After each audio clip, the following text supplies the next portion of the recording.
the chat going here.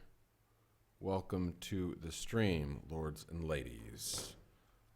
This is Wordy Wednesday, or Wordsmith Wednesday, or Wonderful Word Wednesday, or Word Walla Wednesday, or something like that. I don't know. Put your thoughts down in the chat about what you think it should be called. I think it should be called Words Day. Hashtag Words Day. Let's look at what that looks like. I mean, you know, it's easy. It needs to be short. That's the thing. Words Day. Yeah, I think so. Hello, everyone. Welcome to the stream. So this will be the last stream I do this week. I was going to do every day of the week this week, but I haven't gotten over this sickness. I thought I'd beat it on Monday. I'm coming to the end of this medication, and I'm not beating it. It's beating me. So I'm going to have to go to the doctor on Friday. Tomorrow's holy anyway. But the days that I've been kind of outlining, that is going to become a fixture of the channel sometime soon. I was hoping that we'd be able to dive right into it, but this sickness has set me back so much these last 3 weeks. I mean, last 2 weeks that I've had it. Hey, Vibov. Yeah, I've been doing better other times. Still sick. I just can't get rid of this thing. So today what I'm doing is I've written a short story. It's called Samus of the Malabar Caves. There is a book called The Passage to India, written by E.M. Forster back in 1927. I don't know that much about Forster, but he was really ahead of his time because the way that he described British-Indian relationship was, and this was, before independence, the way he described it, it dignified Indians in a way that I think the typical narrative of the time was not. He was a pretty good cross-cultural communicator, this guy. And he actually showed just how insensitive the colonists were and how they were mishandling a lot of, there was just so many cross-cultural miscommunication, faux pas that were going on. And he shows it really well. It's a fascinating book. It's really pertinent even today. I would say it really stands the test of time. And it's a pretty philosophical book, too. Pretty good book all around. But there's one thing that always bothered me about the book, what happens in this cave, which kind of sets up the whole book. And the whole conflict in the book. There's a trial that ends up happening because of what happens in these caves. So the idea in that the whole book revolves around is these caves called the Malabar Hill Caves. Now, there's no such real caves in India. There's a place called the Barabar Caves or the Barabar Hill Caves or something like that in Bihar. I believe it's in Bihar. And this was a place where one of the empires had actually etched some of these caves out. And they are pretty fantastic from what I've read. But in the book, he kind of used those caves as a backdrop for the fictional caves in his book. And when you go into these caves, they're famous, in the book at least. You go into the caves, they're famous because when you say something, like yell your name or something like that, instead of returning an echo, the cave will return this weird, like, boom, boom, or something like that. So it becomes this existential crisis for two of the ladies in the book because it's almost as if the caves are saying that they don't exist, like that, that there's no God on the other side, there's no cosmic consciousness listening, that it's nihilism, right? Like you say something and you don't even get any response back. It's just void.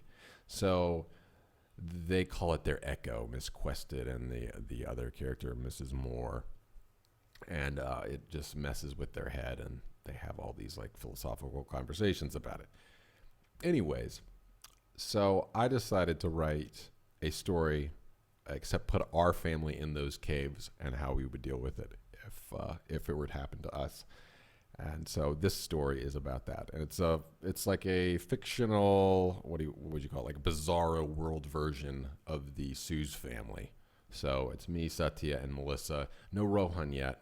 It would be before Rohan had come along, and it's set in another time frame. So it's back in the mid '90s, and some of this is, I mean, it's all fictitious. I did not work the job that I'm working in this book. Melissa did not work the job she's working in this story.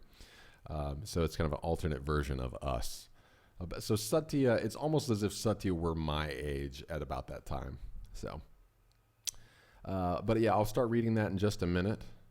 I'll go ahead and answer some of the questions.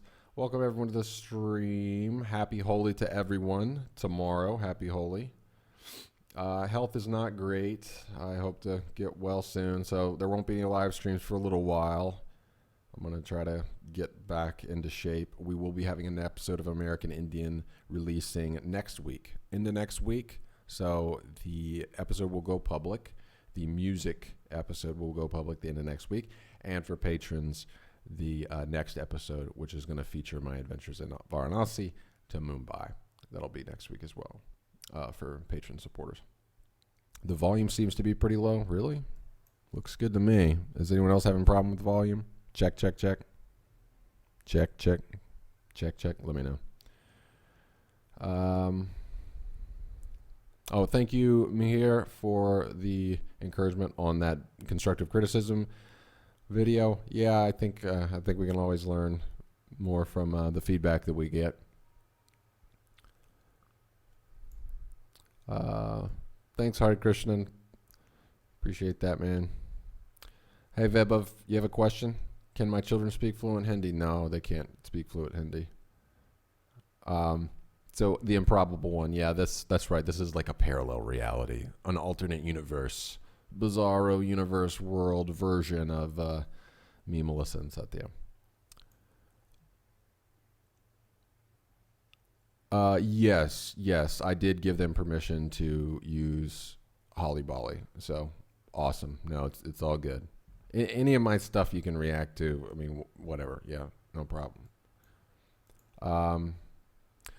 Indian trailers captioned. Thank you for tuning in all these days. So yeah, I won't be doing live streams the rest of this week because tomorrow's Holi, and Friday I am going to try to go to the doctor and have a meeting, and so that'll be what we do. Yes, I will do more videos, Dhruv, like the one I did about constructive criticism. So on Tuesdays, I'd like to make that kind of the vlog focus where I talk about YouTube and creativity and stuff like that, and sometimes just make YouTube-style videos. So, yeah, I'll be doing that more regularly.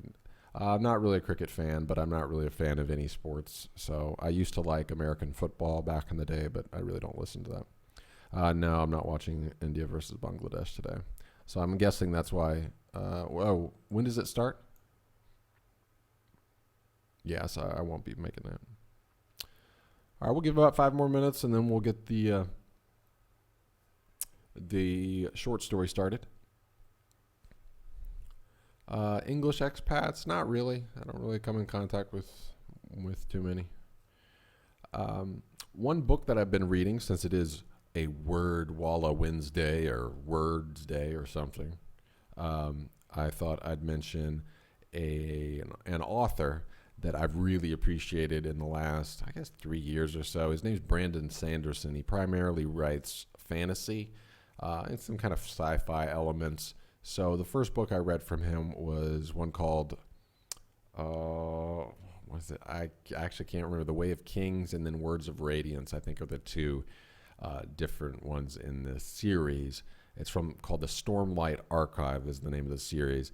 So it's almost like a more fantastic version of Game of Thrones, not as violent and, in your face as Game of Thrones would be.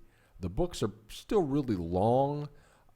For me, they actually read faster. They're more action-oriented in a way. And they're more fantastic in that there's more creatures. So, Game of Thrones, you do have some creatures. You do have some high fantasy kind of stuff. But Stormlight Archive is a little more Lord of the Ringsy, I guess, in that sense. There's just a lot more types. Well, I don't know if it's even more Lord of the Rings. I don't know. It's different. It's definitely different. But I really liked Stormlight Archive. So now I'm reading this book series called the Reckoners series, and it's basically, the premise is really interesting in this. So it's basically, if superheroes really existed, when they get their powers, they basically start acting like very vindictive gods that, like when you read about Greek tragedies and stuff like that, and you know how some of the gods in Greek tragedies can just be total jerks, like Zeus just like, I don't like you, and just throws a thunderbolt, right? So it's like one of those situations where these superheroes, rather than trying to save society, get so frustrated by humanity, they just kill people. Like if they get annoyed, they're just like, whatever. I mean, there's just like squashing bugs. So it's all about this kid, and he wants to get revenge on this one that killed his dad. They call them epics. And it's a fascinating subversion of the typical superhero genre. I love it. It's my favorite superhero thing that I've read in years. So I'm on the third book now called Calamity. Yeah, just really good stuff. So, all right, let's see. I'll catch up a little bit on the questions here, and then we will start my story. Happy Holy Shashank. Thank you for tuning into the stream. Do I listen to Justin Bieber? No. In Nepal, it was yesterday, Holy. Interesting. Here in South India, we celebrate today and you guys tomorrow. Oh, interesting. I didn't know about that. Yeah, Bieber's just not my style of music, not my thing. Happy Holy. Have I read any Indian authors' books? I've started reading this one book called Capital. It's actually not far away. And I can't remember, who is it that wrote this book, Capital? Hold on. Let me look real quick. So far, I'm really liking it.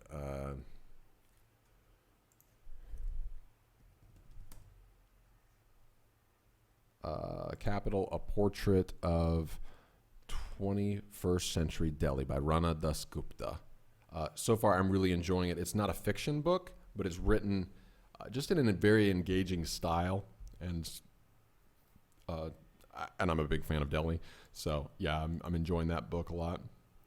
Have I watched BBC Sherlock? We actually watched the last episode of season 3 last night. We were catching Satya up on it. I've seen probably every episode 3 times by now, 2 to 3 times. Are you planning to pitch this story, which we're going to hear? No, I'm not going to pitch it to anybody. I'm offering it for sale eventually in some way, shape, or form. Right now, Patreon supporters, patrons of the channel, get it for free. Anyone supporting it $1 a month or more gets it for free. So it has been released to them, and I've made it in this interesting format. It kind of looks like a video game instruction manual, because video games play a prominent role. Samus is the character from Super Metroid, and so Satya is playing Super Metroid in the course of the as the story develops, and so Samus becomes like her inspiration, I guess you could say, her superhero to kind of help her guide through this little adventure that she has. So I modeled the PDF after this. Let's see if I can bring it up. Let me see if this will cooperate with me. So I modeled it after one of these old Nintendo instruction manuals. So let me get it brought up here. Which one is it? Okay, so here we go. Come on, let's see. Will you work? Will you cooperate? Will you cooperate? Position. There it is. Ho, it worked. Look at that. Amazing. Okay, so here it is. The name of the series that I'm calling this series. So whenever we have an issue, jeez, this thing. I've got to get me a new mic stand. All right, this series I'm calling Digital Numkeen, which was actually the name of the show. American Indian was first called Digital Numkeen, but I think it actually fits really well in terms of these. Oh, I've got Tuber Tuesday up there. Sorry, let me take that off. My bad. Forgot to fix that. I'm very organized, guys. I mean, I'm super organized. All right, so Digital Numkane, Volume 1, Issue 1. This one is called Samus of the Marabar Cave. So as you can see here, I took some time with it and I made it look like a video game. Like a video game doohickey. Hold on. Let me get this over. There we go. Maybe. Okay, so that's the cover, and then inside it's got like a little coffee stain there on the table of contents. Okay. Copy it there. But I've even like changed, so I've changed like all the wording to make it like Surfing Violinist instead of Nintendo. And then here's like the instructions, like how do you actually use this book. There's actually Easter eggs in here. So there's some stuff that you can click on. Ha ha ha. And if you click on it, it'll bring you to some places on the internet where you might find some cool stuff. And I just lost my... Why did that happen? It looks like there's a problem. Weird. Like it just changed the size somehow. Oh crap. So page 1 through 3.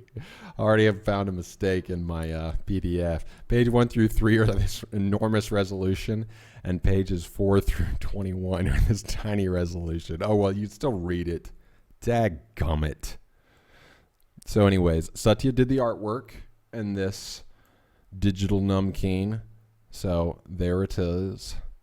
So I'll be reading it to you now. I'll answer, maybe, I don't know, 3 or 4 more questions here. The trailers of Batman. Thank you, Devashish. Appreciate you being in the stream. I haven't watched enough animes. I really haven't watched that many. The only manga that I've read all the way has been Akira, which is one of the best things ever, in my opinion. It's amazing. The live stream started just at 5 p.m. So Sardar, you have not missed much. I am a Star Wars fan. I wasn't the hugest fan of The Force Awakens. I wasn't. Yeah, you're not going to get a Bangladesh India review. I'm sorry, Bangladesh. Golly, I'll pronounce it correctly one year. Gulal, I still have not seen. All right, I'm going to go ahead and dive into this read. So here we go. I'm going to put on my voice acting here for you all. Okay. Oh. And there's also an essay that I've written about the story that kind of sheds a little more light on the story. So I'll be reading that as well. Okay. I'm going to close the door. 1 second.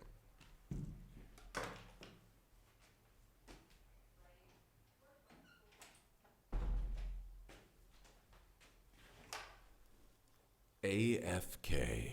Okay, here we go. I did not see the movie Lobster. I hadn't even heard about him. All right, here we go. I'm reading Samus of the Marabar Caves. Satya felt trapped, cold, and alone, because it was true. I'm not being cheesily metaphorical. She was trapped in a cave, alone. Her parents were just a few paces away, but an earthquake had filled those empty paces with rock. And this particular cave was composed of rock with peculiar acoustic qualities. Satya tried to tell herself that this was the reason she could not hear her parents on the other side of the rubble, but she had a nagging suspicion they were dead. She wept, she screamed, she pleaded with God. But the cold, hard reality of the Marabar Caves walls absorbed her vocalization and only returned a low, resonant hum. Some have mistakenly referred to it as an echo, but it was anything but. It was worse than silence. It was indifferent, nihilistic rejection. The cave walls did not stop at returning a request with a no. They went even further. They denied your very existence. Dad? Boom. Mom? Boom. God, please. Boom. But Satya was too young for existential crises. She had an unfinished copy of Super Metroid waiting back in New Delhi, and she had a date with the final boss, Mother Brain. Raise an eyebrow if you will, but that's the great thing about kids. Their simple desires cut through the silly myopia of natural disasters and impending doom.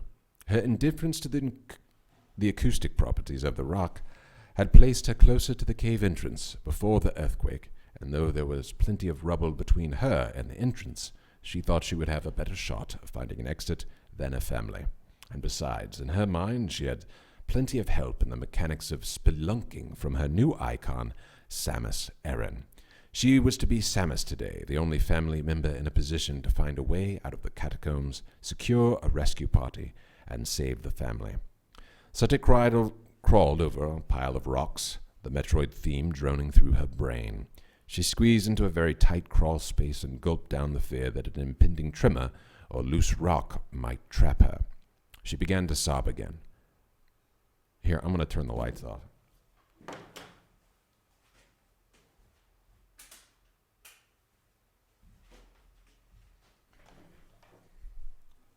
Ha ha ha. Ha ha ha. I think that adds another element, right? She had always hated elevators, but this situation made that tepid version of claustrophobia feel childish indeed. She contorted and twisted her way up and to the right, then curled and squeezed her way down and to the left. She had complained for the last 5 months about her mother subjecting her to yoga classes. It will be a good cultural learning tool, and plus it will help keep you in shape, her mother, Melissa, had told her. Sometimes Satya wondered if her mother's duties as the U.S. cultural attaché at the American Center Library in New Delhi had made her feel the necessity to go a bit too native. But now that she found herself squeezing into spaces she would have considered impassable just a year ago, she had to admit maybe there was something to this yoga craze after all. Even Samus, with her ability to retract into a ball, would have found her bodily compressions impressive. This was before the days of mobile phones, of course, but Satya had come prepared with a headlamp. The worries about the detriment to her fashion had been beaten out by the image of Samus's X-ray beam cutting a swath through passable rock formations in the video game, and now she was more glad than ever of her nerd cred, especially as she squeezed through a particularly narrow gap only to find a large opening below her. Without the headlamp, she would have tumbled into it, for sure. But her relief was short-lived. Her diaphragm tensed with dread as she realized that hole was the only opening. The cave had been so rearranged by the earthquake that in order to find a way out, she would have to go down. 6 months prior, Satya and her family had been back in America for Christmas with their extended family. Satya had not been adjusting well to the culture in India. She missed her friends and family, she felt inadequate at language learning, and she had a difficult time with the Delhi heat. The trip back to the U.S. for Christmas meant the world to Satya. While her mother's job at the American Center allowed her some flexibility, her father, Ford, worked for a very large American corporation to help them navigate cross-cultural changes as the company relaunched operations in India. Because of the international nature of the work and the drastic time zone differences between America and India, he never seemed to be off work. He was always stressed, and since arriving in Delhi in 1993, their father-daughter relationship had suffered. This was further complicated by this particular Christmas visit back to America in 1994, and specifically by one gift given to Satya by her favorite Uncle Brandon, or Uncle B, as Satya called him. Ford and Brandon had never really gotten along, not for lack of effort on Brandon's part. Brandon worked for the Social Security Administration, but in spite of his seemingly stodgy choice of profession, he was known as a fun-loving guy who had never grown out of his favorite childhood pastime, video games. And video games were a passion that Satya and Uncle B shared. Every Christmas, he would introduce her to his new favorite game on Super Nintendo, and they would spend virtually the entire Christmas break playing through the game together. It was a fascination Ford did not try to understand, and shrugged off as a harmless holiday diversion. Although he did feel a touch of jealousy that his brother-in-law had a much more vibrant relationship with his daughter than he himself did. On this particular Christmas, Uncle B surprised Satya and her father with a gift that would further drive a wedge between Ford on the one side and Satya and Brandon on the other. A Super Nintendo with one of the hottest new games of the year, Super Metroid. Satya was ecstatic. Ford was livid. That night he brought up his frustrations with his wife, Melissa. "Did he check with you to okay this?" he muttered. "Come on, don't you think this would be a nice thing for her to have over there? I think it would be a nice thing to distract her from her math, which she's almost failing as it is. Well, we can work out some playing schedules or something." Once he had returned to Delhi at the beginning of January and Satya had returned to school, it became clear to Ford that a schedule for gaming was needed. He implemented one, but it annoyed him that every time Satya's hour was up, she always seemed to need 5 more minutes to find a save spot. There were occasions when Ford had to attend meetings on the spur of the moment during off hours, and Satya would have to accompany him because Melissa was at a library event. On one of these occasions, Satya still had 20 minutes left in her hour of play and couldn't seem to find a save spot. She had just arrived in one of the most challenging stretches of the game, facing off with space pirates aboard their crashed ship, and she really didn't want to lose the progress she had made since the last save spot. But Ford was already frustrated by the progress she had been losing in math to this game, as he assumed it was to blame, and now the game was responsible for his tardiness to an important meeting, so he did what any reasonable workaholic would do. He switched off the power button without a word. Satya was crestfallen. She didn't even utter a word of protest. She just lowered her eyes and almost began to cry. "Let's go," Ford barked. The space pirates were the last enemies Satya was able to face in the video game world for the next month. In their place, she battled boring names on boring pages, trying to solve boring logic problems her dad gave her to help sharpen her problem-solving skills. Had he been paying attention, he would have realized that Super Metroid was nothing other than logic problems for the next generation, but he was too busy for common sense. Satya's struggle with her life in India continued, but a breaking point came on a fateful day in April of 1995. She was working on a logic problem about a bratty boy who had stolen 15 pencils from Judy, the teacher's assistant. There was supposedly enough information in the paragraph to determine which of the class's 14 boys was responsible for the theft. She was dutifully filling in a table to eliminate the innocent from contention when her father abruptly opened her bedroom door, a look of shock on his face. "Satya," he said, but stopped before saying anything else. "What is it?" Her mother walked in as well, tears in her eyes. "Your Uncle B, there was an explosion." Her father barely was able to get each word out. "They killed him. Some maniac killed him." Again, Satya just looked down, offering no protest. What was the point? She was alone. The only person in the world, her only friend. Why even bother asking? Why? She didn't notice her father's approach, but she was surprised to see a pinpoint of wetness blossom from her pencil marks on the logic problem booklet. She looked up. Her dad had shed a single tear. She had never seen that before. She could not even remember the last time she had seen her dad laugh or even smile. The only emotion he seemed capable of displaying was anger. But here he was now, weeping. The first tear must have been the log jamming the river of his emotions, and with it out of the way, he sank to his knees. "I'm so sorry," he said, not daring to look up as he closed the book of logic problems. Satya threw her arms around his neck. They cried for a few minutes, and then Ford excused himself. He returned a few moments later with a Super Nintendo in hand. "Well," Ford said, "maybe if you don't mind, you can help this oldie or understand why you like this stuff so much." Satya looked up thoughtfully. "I know I'm no Uncle B, but I can promise you one thing. I will start taking you seriously." "Maybe," Mel interjected, "you should stop taking her so seriously." "Yeah, I guess you're right," Ford managed. "I've been a real idiot." Satya ran to him and hugged him again, almost knocking the Super Nintendo out of his hands. "It's okay, Daddy." I think we need more rockets," Ford said anxiously. "Dad, trust me. We're fine. Crate is easy." "But I thought you said he was the biggest boss in the game." "He is, but he's not that hard. Besides, I beat him with way less rockets than we have this time." "It just never hurts to be prepared." Satya glared at him. Ford winced. "Okay, I'm sorry. I'm doing it again, aren't I?" "Yes, you are. This is not a job, Dad. Remember?" "Right, not a job. Okay. Does it always feel like this? Before a boss?" Satya just clasped her father's shoulder. "You're going to be fine, Dad. Don't worry. You just have to face one of the biggest bosses in video game history. No worries." Back in the cave, Satya stared into the darkness beneath her and repeated out loud, "You're going to be fine, Satya. Don't worry. You just have to go into this dark hole all by yourself. No worries." "You hear that, God?" she screamed. "Boom. You hear that, Crade? Boom. You hear that, stupid Marabar Caves? Boom. My name is Samus, and you can eat my dust. Boom." Satya smiled, God smiled, and Satya jumped in.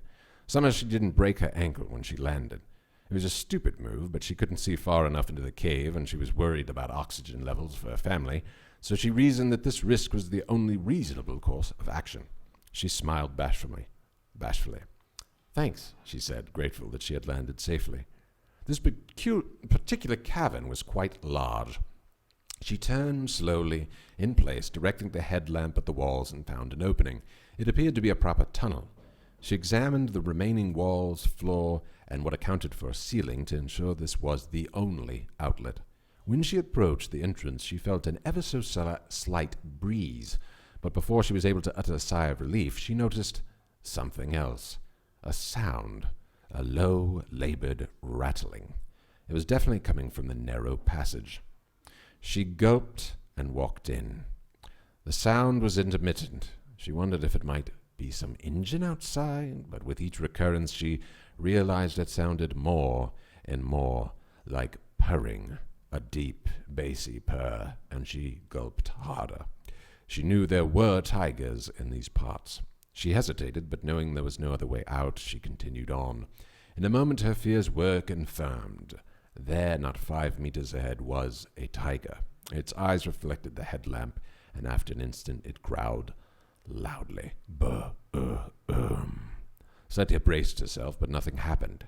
She stared at the tiger. He bellowed again. Why isn't he moving? She thought. She dared to move the headlamp down a bit. Its body was contorted slightly towards the cave wall, and one of its back legs seemed injured. She approached hesitantly and solved the mystery. A small portion of the tiger's left haunch and the entire tail were trapped between a fallen boulder, the cave wall, and the cave floor. The Marabar Caves literally had the tiger by the tail. "Poor guy," she managed. Satya felt queasy all of a sudden. What was that? She felt a chill. "An aftershock!" she exclaimed. Boom! The tiger roared ferociously. Boom! The cave responded. Satya looked the tiger dead in the eye and realized there was only one thing to do. She screamed at the top of her lungs and broke into a run. The cave walls shook, the tiger roared, and the rock crumbled. Satya didn't know how far the tiger's front right paw could reach, but she hugged the left side of the cave wall as she sprinted. A frantic paw caught Satya's right shoulder, but she minimized the impact by spinning away from it, performing a complete revolution while keeping her forward momentum. Somehow she managed not to trip. The tiger's blow was lessened by its restricted field of movement and injuries, but the blow still hurt. She didn't want to know what it looked like. She just kept yelling and kept running. After a bend in the tunnel and a sharp increase in incline, she saw the cave exit and daylight pouring in. The aftershock became more violent. Satya found herself thrown against the left wall and heard a crash and then a roar that sounded closer at its end than when it began. She ran as fast as she could muster. Another roar, closer. Some rubble and dust rained on her head, and then a flash of orange in her periphery. The tiger was right beside her. He passed her quickly. Apparently the flight instinct had overcome his desire to fight or hunt. but a large rock fell before him, causing him to slow and narrowly squeeze against the right cave wall. The race was on. Satya sprinted past him and found herself nodding at this tremendous beast. The tiger roared again, but found little traction on the rubble on the right side of the cave. The shaking was brutal, and Satya began to think she would lose her balance before reaching the exit. But she thought of Samus flying along like a laser arrow, setting up for a spark shot, and sped on. Somehow, child and monster cat emerged from the Malabar caves, a plume of dust and pebbles in tow. There was so much debris in the air, in fact, Satya lost sight of the tiger. She coughed and hacked and tried to clear the debris out of her eyes. The rumbling of the aftershock was dying down now, and she could hear voices. She thought she heard someone calling her name. When she finally was able to see again, she could make out no sign of the tiger, but to her surprise, she did see her family. "Satya!" her dad exclaimed, running at her through the dust and picking her up triumphantly. How did you... Where's the tiger?" Satya asked. "Yeah, we saw that. Did it try to attack you?" "Yes, at first. I think he got my shoulder." Her dad set it down and examined the shoulder. She was, in fact, bleeding. It appeared that only 2 of its claws had reached the skin. "I guess it could have been worse, but a tiger?" her dad exclaimed. "How did you get out of the cave?" Satya asked. The first earthquake just opened a hole in the side of the cave wall right to the hill outside. We could hear you yelling, and we told you to stay put, but you never answered. The granite must have kept you from hearing us." "Well, I guess it's a good thing I didn't stay put. That aftershock..." "Yeah, wait a minute. Let me just let this sink in. My daughter just faced off against a tiger, and it clawed you, and you're not even crying." "Well, there wasn't much time to worry about it. Like Samus escaping from Sirius Station." Her dad laughed and caught her back up in his arms. My Samus of the Malabar Caves. There you go. That was my reading of Samus of the Malabar Caves, my not-so-real autobiography of alternate universe version of our family. So, Super Metroid was really influential game in my young life. I was older than Satya was when I played it. I guess I was 94. No, I guess it was about the same time. I would have been 13 years old, I think, when Super Metroid came out. So I really loved that game. And so I decided to write this with Satya involved in it, because the game is very moody. You are alone the whole time. Like most video games, you're single solo player. And but the music is what really did it for me. If you get access to that PDF, it'll have a link to a bunch of the original soundtrack from that game, or you can just look it up on YouTube, the original soundtrack from Super Metroid. It's just really fantastic, moody, sets the stage, kind of makes you feel like you're trapped in a cave a lot of the time. It's really well done. So let me know what you thought of the story. I'll answer some questions, and then I have one essay I've written that's about this story that kind of explains like some of the backstory to it and explains my issues. It's kind of a review of E.M. Forster's A Passage to India. If you haven't read that, I do recommend that book. It's pretty good, but I'll read that in just a minute. All right, I'll catch up with some of the comments here. Thank you so much for those of you who've stuck through with the British reading guy. Can I speak in Spanish? No, I can't. Doop. I haven't seen the movie Lobster. I don't know. Thanks, Kanishk. Appreciate it.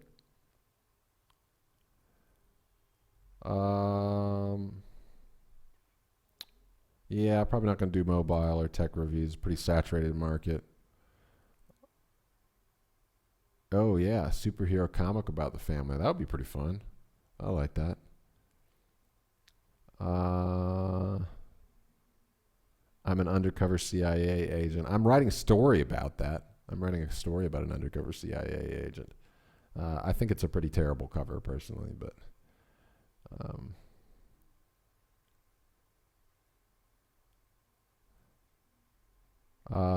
best of luck to the... to those of you taking exams. So Shivam, I hope your exams go well, my man.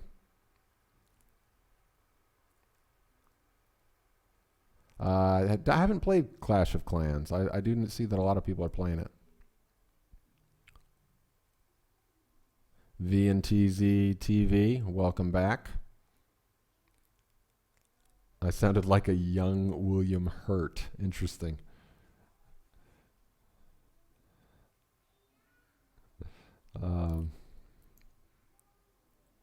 Oh, thank you. Thank you, Debra Brata. Appreciate that. I'm going to go ahead and read the essay now that is about, it kind of gives the explanation. I would just say it off the top of my head, but it's not going to be as good as what I wrote. So here we go. A little bit more reading. I'm just going to read this in my regular voice. As a white Westerner living in India, I consider E.M. Forster's A Passage to India an accurate portrayal of cross-cultural tension and cross-cultural miscommunication, and it remains relevant almost a century later. It has been said that Forster was ahead of his time in his prediction of the impending end of the British Raj in India, and in his sympathetic portrayal of the Indian characters. On those points, I wholeheartedly agree. As an optimist, though, the central existential crisis of the book, the echo of the Malabar caves, has never quite satisfied me. The echo is not an echo at all. It's more of an anti-echo. A person yells something and the cave reverberates a drone in response. For Mrs. Moore and Miss Quested, this droning response is enough to shock them out of their comfortable aristocratic stupor. As is often the case in fictional depictions of these situations, they take the assault on their existence as a confirmation that all existence is meaningless. This is the quintessential first world problem angst in earlier 20th century form. I feel meaningless, therefore existence is meaningless. I do not disbelieve that these particular characters might have responded to the caves in this way. It is just that the caves never meet their match, and as such, E.M. Forster seems to be agreeing that the caves are, in fact, correct. Existence is a zero-sum, win-or-lose-all game. With this, I vehemently disagree. Like most Western appropriations of Eastern culture, the nuance of complex Eastern philosophical musings about suffering and cosmic silence are conflated into a nihilistic shrug of the shoulders. The same kind of reductionism can be witnessed in another Western application of Eastern ideas, Star Wars. In Revenge of the Sith, George Lucas has Yoda saying that desire leads to suffering, and takes the well-intentioned, oversimplified reading of the Buddha most of us in the Western world take. Suffering is the problem, and we must avoid it and anything that might result in it. But suffering and cosmic silence are not new problems, and both Eastern and Western philosophers and religious thinkers have dealt with these questions in sophisticated ways that are ignored by the too long don't-read cult of progress. The pat moralistic shrug of abstain to avoid pain and the existential scowl of everything is meaningless are not new phenomena, but even as cultivated a writer as E.M. Forster was not willing to see past them. For the cynic, India, and most colonized lands, is the perfect backdrop for drama. Things will invariably fail. Things will invariably fall apart. Chaos will reign, and oh well, that's just the way the world works. The problem with this is that there are over 1 billion people here who tend to disagree.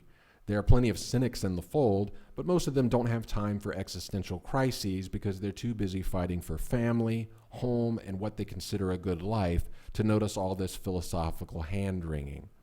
I'm always amazed by the pluck I see in the citizens around me in India. They have every reason to believe life is not fair and every reason to believe no one is listening to their pleas, but they keep pressing forward. Sure, there are many who are suckered in by theological, political, and ideological snake oil salesmen who promise the world in exchange for power and money and return nothing, but that is not a unique phenomenon to India. The ones who do not give in to the Pied Piper's promises of a life without suffering are legion. They continue to put their best foot forward, do their dharma, regardless of the karma, waiting or not waiting on the other side, hoping against hope that there is some justice in the world, and even if there isn't, well, they did their part and they provided something useful, and that in itself is worth it. It's impossible to generalize 1 billion people who all have their own unique cultures, but Indians have made me think hard about my work ethic and my expectation of reward. I have learned a lot about assertiveness, initiative, and optimism from Indians. I've also learned a lot about optimism and the bright side of obstacles from video games. Video games are all about isolation and suffering.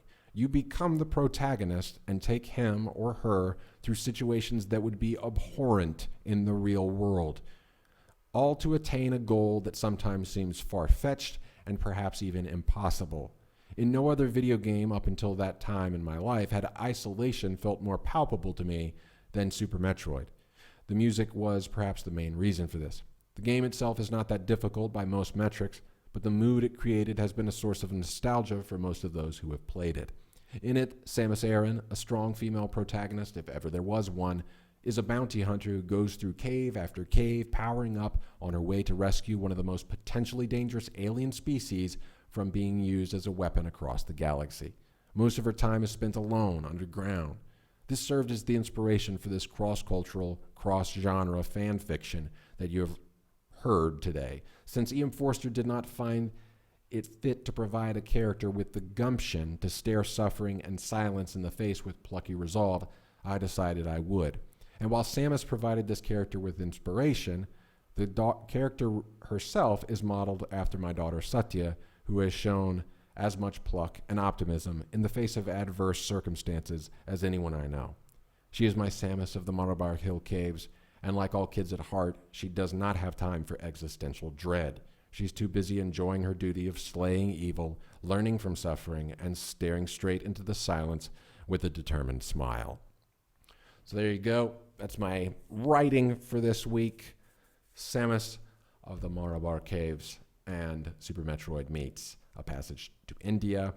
So I will have a link below where you can read a teaser to the story yourself. You can see the PDF, a little bit of it.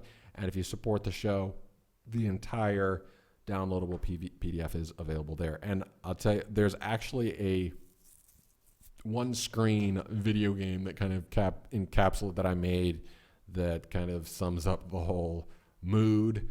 There's not much to it, but you actually have to have the PDF in order to figure it out. It's actually in the teaser. It's an Easter egg. You just have to look for it. I'm not going to tell you more than that. All right, so I'll answer a few more questions, and then I'm going to be signing off for today.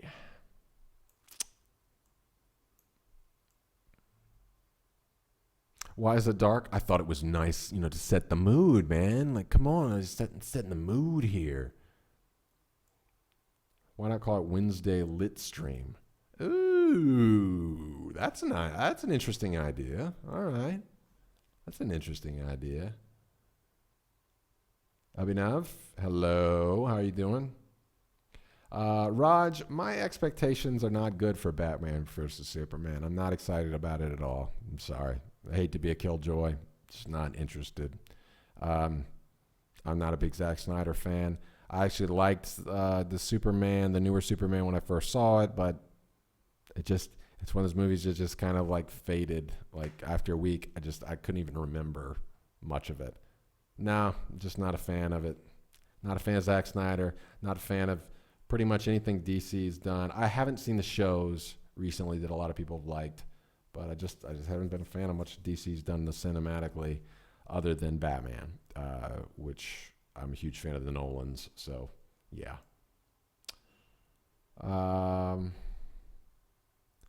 See The Search for One-Eye Jimmy. No, I never heard about that. Hey, Sri Kumar, good to see you.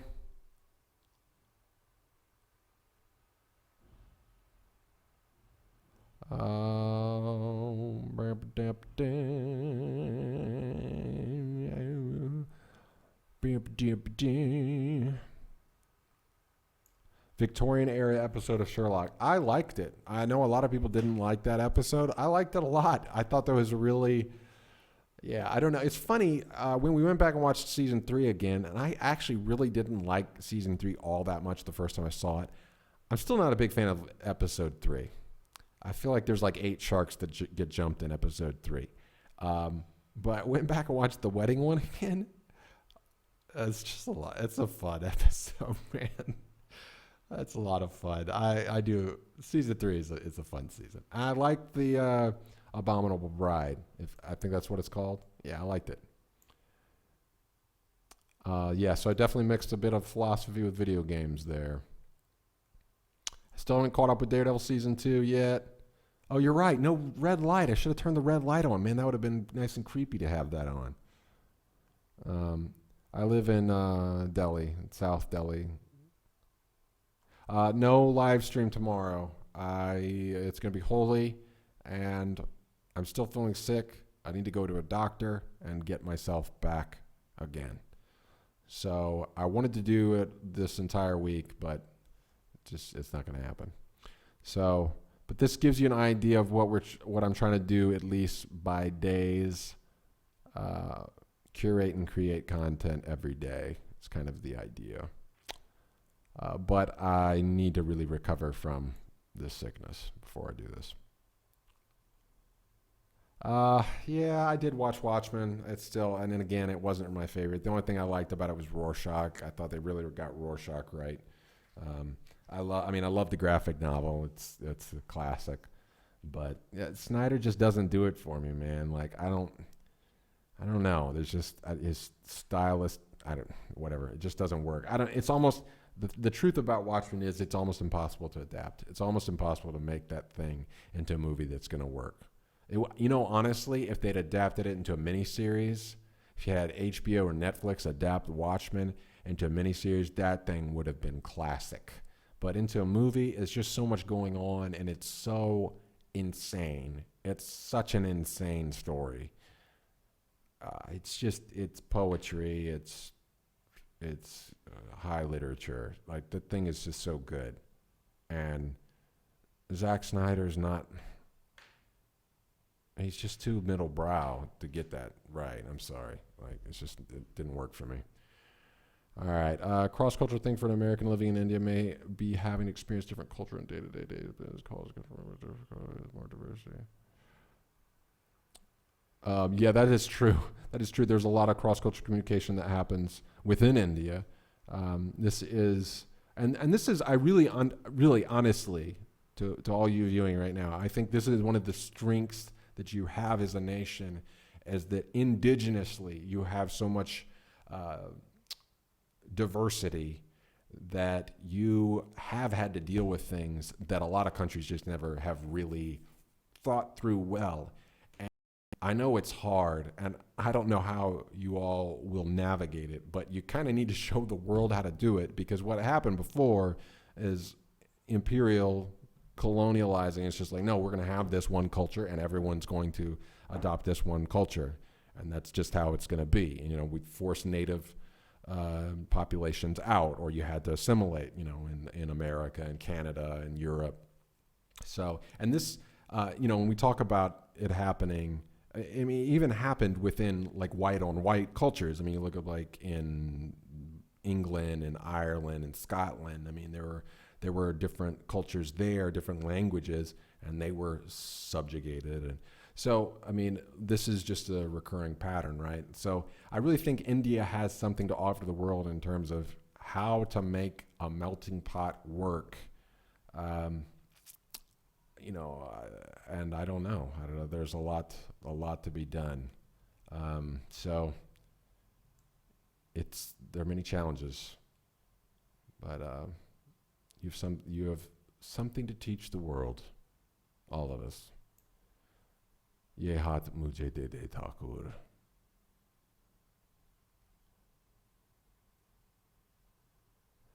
Right, okay. Yes, it's dharam, not dharma. Yes, I still like banging Habartha.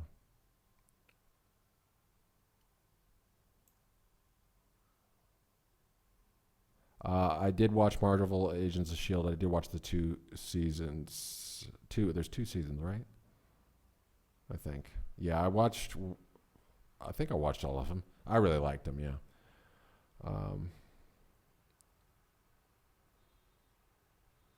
Yeah, I heard Kapoor and Sons was a good movie. Oh, sorry about the volume. Well, thankfully, we didn't have any drop frames today. I only dropped 160 frames the entire stream, so that's good. Do I work for Starbucks? Oh my gosh. Hilarious. No, I don't work for Starbucks. What was the point of Watchmen? The point of the book was, oh man, dude, that it's a deep book. I don't know. I can't like sum it up in one thing. It's about power, and the central question is it comes from a Bible verse, I believe. Who watches the watchman? So the idea being, who is? I want to say that it is some quote from some prophet or something like that. So, but the idea being, who, if you have a policeman or somebody who is supposed to be keeping other people safe, well, who is keeping everyone safe from that guy who's keeping them safe? So it's just that perennial question of power. Like once you get power to defend people, at what point does that power corrupt you and turn you into the villain? And there's a lot of political commentary in it. There's a lot of social commentary in it. There's a lot of ethical considerations in it. The part of the comedian, like his role is really important in it, and it's some high mythic stuff, man. It's dealing with some real big philosophical issues, and I don't think it's cheap. I think there's, a lot of it's unanswered, but it's definitely worth sifting through. I thought it was great.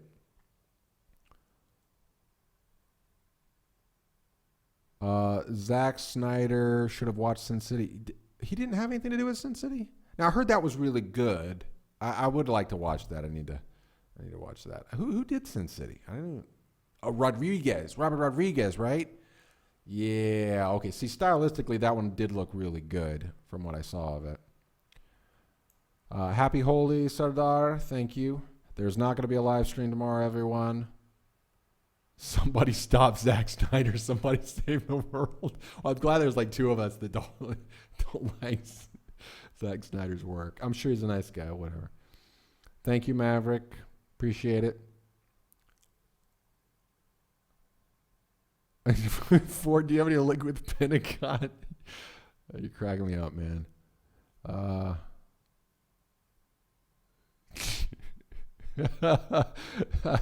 Wise or dark? I just decided, change the mood. What is my favorite insect? What is my favorite insect? That's a good question. I don't know. I'll have to think about that. Which is your must-watch American classic? I don't know. I love Serenity, Joss Whedon's Serenity, all of Firefly. That movie just, I feel like it hits everything. It's sci-fi, it's action, it's Western, it's everything. I love Serenity. It has one of the best continuous unbroken shots in a movie of its kind. I could play Joker and Batman. I had that smile and smeared face. yeah, I'd go for that. I was sitting below the main stage at FanFest filming and feeling sick. What do I think about writer's block and what do I do about it? I go to a coffee house. This is what Joss Whedon says, and I concur. Like what Joss Whedon will do is we have these diners in the U.S., and you probably have something like this here in India. I have not found a good example of it yet, but it's not like a Starbucks. It's like a diner, and you go to a diner and you get a booth, or you plug in, and they just come and they just refill your coffee. And you just stay there for 4 or 5 hours, and you just put your headphones on. He would bring a stack of 6 CDs, and motion picture soundtrack CDs, like favorite motion picture soundtrack CDs, and he just writes the motion picture soundtrack because you don't have words, getting in your head because that kind of be distracting. Classical music is really good to write to, something that sounds very cinematic. I go to Starbucks here in Delhi. That's the best place. There's a Starbucks in CP that has this kind of little upstairs section, and so I'll go there, plug in. I tap into my 4G, tether through it, and then I just 3 hours. I'm pretty good. I need 45 minutes to get in the zone, and then whatever. I just go for it. So I think the best way to get past writer's block is just write, just write, write, write, write, write.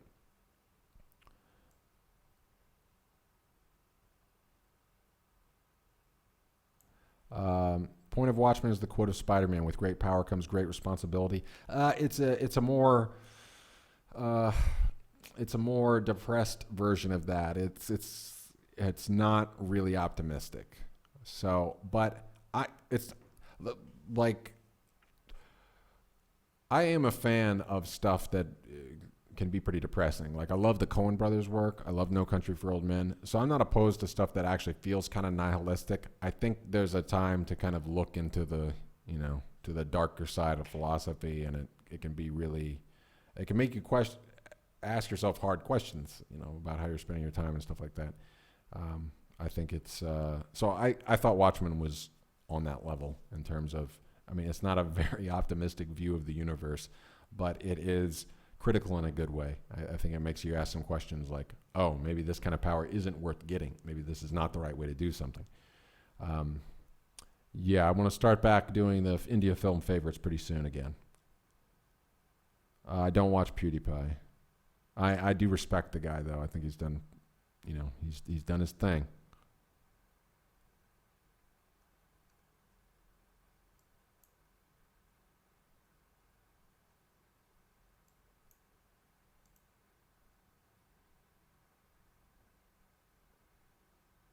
Ford, are you even listening or just speaking to yourself? What are you talking about? Listening to what? What would I be listening to? You're not talking to me, are you? Are you sending an audio thing? Muckady or Blue Umbrella? No, I have heard of Blue Umbrella, but I haven't seen that yet. What cartoons did I watch as a kid? Yeah, what cartoons did I watch as a kid? There was this one cartoon called The Little Koala, The Adventures of the Little Koala. I want to say it was a Japanese cartoon. I loved that show as a kid. I can still hear the English language version of the song. It always made me so happy, that song. Roo Bear and his friends. I have not. I saw the trailer for Miss Peregrine's Home for Peculiar Children. Yeah, it looks pretty interesting. Movie suggestion from Abhinav. Go ahead.